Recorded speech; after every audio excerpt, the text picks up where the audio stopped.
Now, looking back at Korea's economy last year, the country's exports for 2017 hit a new record high, and much of that was from the boom in semiconductors and petrochemical goods. Our Cha Sang-mi reports. Korea's traditional growth engine exports set a new record last year.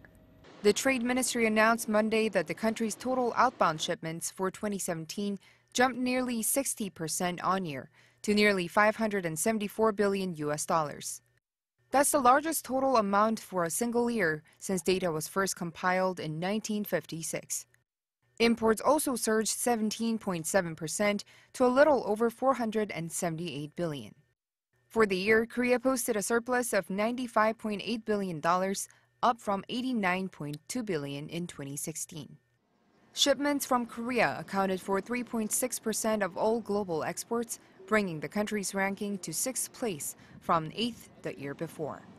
Most of Korea's main products, 9 out of 13, saw a rise in shipments.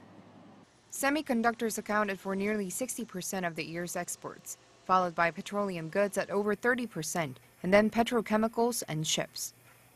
In fact, it was a landmark year for memory chips, shipments of which reached $90 billion for the year, more than the country's total exports back in 1994. The Trade Ministry said Korea diversified its export markets, reaching out to countries in Southeast Asia, Central and South America, India, and CIS countries, which make up the so-called South-North trade axis.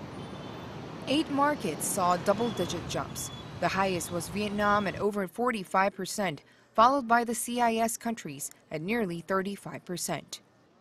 Exports to the United States also rose by 3.2%, but the trade surplus there dropped below 20 billion US dollars for the first time since the two countries signed their free trade agreement in 2012.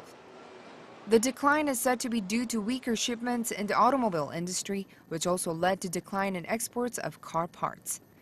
Cha Sang-mi, Arirang News.